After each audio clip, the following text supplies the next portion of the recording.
दिल्ली के दो बचपन के दोस्त दीपक और राहुल हमेशा रहस्यमय और अज्ञात के प्रति आकर्षण साझा करते थे। जब उन्होंने शिमला के शांत हिल स्टेशन की यात्रा करने का फैसला किया तो उन्हें नहीं पता था कि रोमांच के प्रति उनका प्यार उन्हें एक ऐसी रोंगटे खड़े कर देने वाली कहानी में डुबो देगा जिसे वे कभी नहीं भूलेंगे। शिमला की यात्रा किसी रोमांचकारी से कम नहीं थी।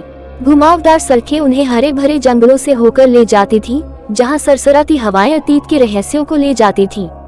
अंततः वे शिमला पहुंचे, जहां औपनिवेशिक वास्तुकला के पुराने विश्व आकर्षण और ठंडी पहाड़ी हवा ने उनका स्वागत किया।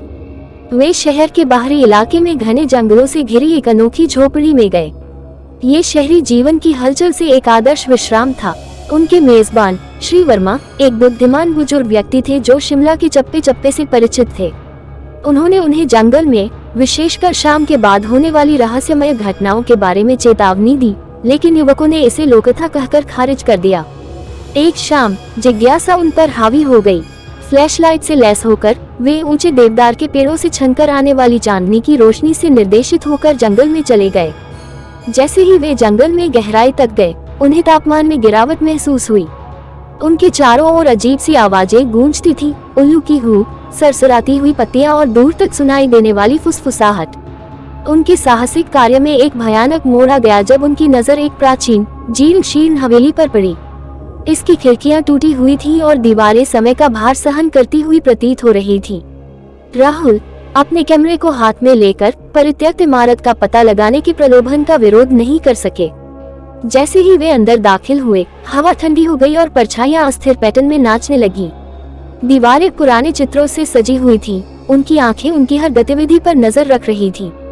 दीपक को अपनी रीढ़ की हड्डी में कपकपी महसूस हुई जब उसे हल्की हंसी और फुसफुसाहट सुनाई दी जो कहीं से आती हुई प्रतीत हो रही थी। राहुल के कैमरे ने अस्पष्ट छवियां कैद की, धुंधली आकृतियां, भूतिया आभास और दीवारों पर उकेरे गए अजीब प्रतीक। उन्हें भय सताता था, लेकिन उनकी जिज्ञासा अतृप्त थी। वे तहखाने में उतरे, जहां एक रहस्यमयी वेदी भयानक नीली चमक में नहाई हुई खड़ी थी। तभी उन्हें एक अपरिचित भाषा में फुसफुसाते हुए हल्की लेकिन स्पष्ट आवाज सुनाई दी। जैसे ही वे जाने के लिए मुड़े, दरवाजा जोर से बंद हो गया, जिससे वे अंदर फंस गए। दहशत फैल गई और उन्होंने दरवाजा खटखटाया, लेकिन वह नहीं हिला। फुसफुसाहटें तेज हो गईं और उन्होंने कमरे के कोनों में क्षणभंगुर परछाइयों को उड़ते देखा। घंटों बीत गए और निराशा घर कर गई। दीपक और राहुल टॉर्च पकड़कर एक साथ बैठे रहे, क्योंकि तापमान लगातार गिर रहा था। वे जानते थे कि वे अपनी समझ से परे किसी चीज पर ठोकर खा गए हैं। अचानक कमरा और भी ठंडा हो गया और उनकी सांसें ठंड की तरह हवा में लटक गईं। उनके सामने एक भूतिया आकृति साकार हुई, प्राचीन पोशाक पहने एक महिला। उसकी आंखें उनकी आत्माओं में समा गईं और उसके होंठ खामोशी से हिल गए। राहुल के कैमरे ने उसकी छवि कैद कर ली, लेकिन इससे दहशत और बढ़ गई। जैसे ही भोर की पहली किरणें फूटी, दरवाजा चरमरा कर खुला और उन्हें दुस्वप्न की कठिन परीक्षा से मुक्ति मिल गई। वे कभी वापस न लौटने की कसम खाते हुए प्रेतवधित हवेली को छोड़कर बाहर निकल गए। अपनी कुटिया में वापस आकर उन्होंने राहुल द्वारा खींची गई छवियों की समीक्षा की। महिला की भूतिया आकृति उन्हें घूरकर देख रही थी, उसकी उपस्थिति अभी भी उन्हें सता रही है। जवाब के लिए बेताब उन्होंने श्री वर्मा से संपर्क किया। भारी मन से श्री वर्मा ने हवेली के दुखद इतिहास का खुलासा किया। ये कभी एक शक्तिशाली जादूगरनी कामिनी के स्वामित्व में था, जिसने अमरता प्राप्त करने के लिए काले जादू में प्रवेश किया था। लेकिन उसके प्रयोग खराब हो गए, जिससे उसकी आत्मा अनंत काल के लिए हवेली में फंस गई। दीवारों पर अजीब प्रतीक जीवित लोगों के साथ संवाद करने के उसके प्रयास थे। दीपक और राहुल को एहसास हुआ कि उन्होंने कामिनी की पीड़ित आत्मा को देखा है। वह आत्मा हवेली के अंधेरे गलियारों में भटकने के लिए अभिशप्त थी। उन्होंने शिमला छोड़ने का फैसला किया। रोमांच के प्रति उनका प्यार अब उनके द्वारा अनुभव की गई भयावहता पर हावी हो गया। जैसे ही वे वापस दिल्ली जाने के लिए ट्रेन में चढ़े, वे इस एहसास से उबर नहीं पाए कि कामिनी का भूत अभी भी उन्हें देख रहा है। एक भयावह अनुस्मारक की कुछ रहस्यों को अनसुलझा छोड़ देना ही बेहतर है। शिमला की भयावहता हमेशा उनकी यादों में अंकित रहेगी, एक कहानी जिसे वे कांपती आवाजों के साथ साझा करेंगे। उन लोगों के लिए एक चेतावनी होगी जो अज्ञात में उद्यम करने का साहस करते हैं।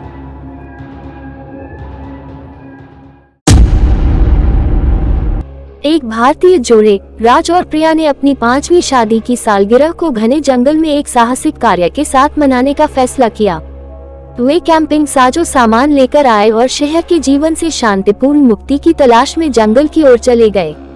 जंगल में अंधेरा था और अजीब सी आवाजें आ रही थीं, जिससे राज और प्रिया को बेचैनी महसूस हो रही थी।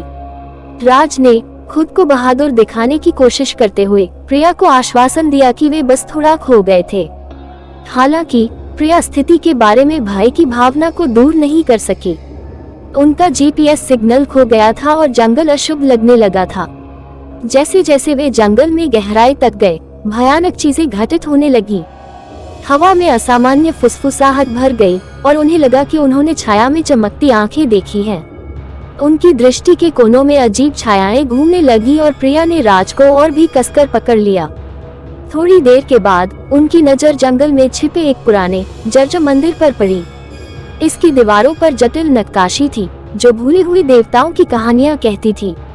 इसके डरावने स्वरूप के बावजूद राज ने सोचा कि यह आश्रय लेने और अपना प्रभाव वापस पाने के लिए एक जगह हो सकती है। राज ने उन्हें मंदिर का पता लगाने का सुझाव दिया, लेकिन अंदर से यह डरावना लगा। हवा एक प्राचीन द्वेषपूर्ण ऊर्जा से भारी थी। मोमबत्तियां अजीब तरह से टिमटिमा रही थी, जिससे दीवारों पर भयानक छाया पड़ रही थी। एक रहस्यमय मंत्रोच्चार से मजबूर होकर वे मंदिर में और गहराई तक गए। मंदिर के केंद्र में उन्हें एक अलंकृत वेदी मिली, जो सड़ते फूलों और सड़े हुए फलों से ढकी हुई थी।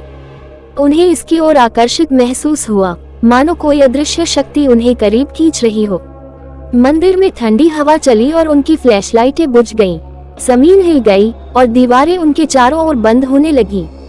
मंत्रोच्चार तेज हो गया और वे डर से घबरा गए। हमें यहाँ से निकलना होगा, प्रिया रोई, लेकिन तब तक बहुत देर हो चुकी थी। मंदिर ने उन्हें फंसा लिया था। जैसे ही उन्होंने भागने की कोशिश की, मंदिर के काले जादू ने उन्हें फंसा लिया और उनकी आत्माओं को इसकी दीवारों के भीतर कैद कर लिया। उनकी चीखें जंगल में गूंज उठी और अन्य फंसी हुई आत्माओं की आवाजों में शामिल हो गई, जिनका भी यही हश्र हुआ था। वास्तविक दुनिया में जब वे वापस नहीं लौटे तो उनके दोस्त और परिवार चिंतित हो गए।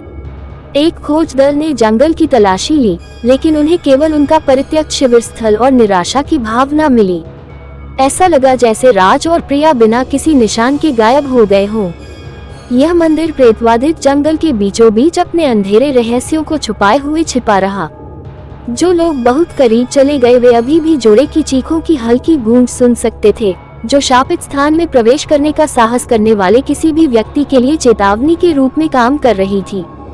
राज और प्रिया की कहानी एक और किंवदंती बन गई, जो समय में खो गई, हमेशा के लिए प्रेतवादित जंगल की गहराई में फंस गई, अपने भीतर की दुष्ट ताकतों से बंधी हुई।